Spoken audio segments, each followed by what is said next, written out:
অনেক প্রতীক্ষার পর তার আগমনী। শেষমেশ অপেক্ষার প্রহর শেষ হলো তার আগমনী। আলহামদুলিল্লাহ, আমি কন্যা সন্তানের মা হলাম, দ্বিতীয়বারের মতো মা হলাম। 13 জানুয়ারি আমার মেয়ে আগমনী। আলহামদুলিল্লাহ, একটা মেয়ের এখানেই আবদ্ধ, একটা মেয়ের পুরো পৃথিবী এখানেই আটকে যায়। তার স্বামী, তার সন্তান, তার সংসার, এখানেই একটা মেয়ে আটকে যায়, আর এখানেই তার পুরা দুনিয়া। তো এই তো আলহামদুলিল্লাহ, আমার ভাবি সর্বপ্রথম নিল বাবুকে, তারপরে সূরা পড়লো। আমার দেবর তার কানে হচ্ছিল আজান দিচ্ছে। আর আমার হাজব্যান্ডের কথা যদি জিজ্ঞাসা করেন, সে আমার জন্য মসজিদে, মানে সে আমার জন্য দোয়া করতেছে যে যাতে সব কিছু ঠিকঠাক হয়ে যায়। তো আরাফের বেলাও ঠিক ও এমনই করেছে।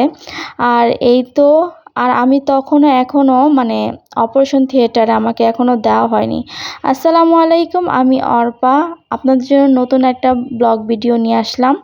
তো এই ভিডিওটা আমার তেমন করাই হয়নি, আমার মানে কোনো ভিডিও ক্লিপ নেওয়া হয়নি, তাও যার ফোনে যতটুকু ছিল অতটুকুই আপনাদের সাথে শেয়ার করতেছি।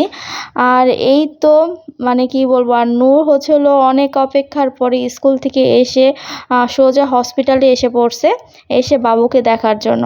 আর এটা পরের দিন সকালে আমাকে যখন হালকা পাতলা নাস্তা দেওয়া হয়েছে, তখন আমি রং চা দিয়ে বিস্কিট দিয়ে খাচ্ছি। আর দুপুরে আম্মু ভাত নিয়ে আসছিলো, তো সেইটাই খাইয়ে দিতেছে। তো বললাম না, মানে সব কিছু মিলিয়ে সবাই অনেক আনন্দে কাটাচ্ছিল দিনটা। আর এই তো বাসায় আসার পর অনেক সুন্দর একটা স্বাগতম পেলাম আর কি, খুব সুন্দরভাবে। তো বাবুর সাথে বিকালবেলা একটু সময় কাটালাম।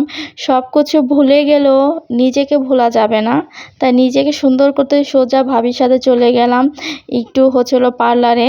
নিজেকেও তো সুন্দর রাখতে হবে, নিজের মন মানসিকতাও তো সুন্দর রাখতে হবে, কারণ একটা মেয়ে যখন মা হয় তখন তার শারীরিক মানসিকভাবে অনেক পরিবর্তন আসে, তাই নিজেকেও ভালো রাখতে হবে সব দিক দিয়ে। তারপর এই তো যখন বাসায় আসলাম, বাবুকে দেখে, বাবু যখন একটু শব্দ করে তখন নিকোর অবস্থা অনেক ভয়ঙ্কর, মানে অনেক ভয় পাচ্ছিল। আর এই তো বাবুর প্রথম গোসল করা দিচ্ছে ভাবি আর মা মিলে ওকে প্রথম গোসল করা দিল। আর এই তো আমার লক্ষ্মী সোনা, আমার চাঁদের কণা, কি বলবো, বললাম না। আর এই তো সবাই আমার বাবুর জন্য, আমার মেয়ের জন্য সবাই দোয়া করবেন যাতে ও সুস্থ থাকে, আর ওকে খুব ভালোভাবে যত্ন সহকারে সুস্থভাবে ওকে বড় করতে পারি, এটাই কামনা করবেন। আল্লাহ হাফেজ সবাইকে।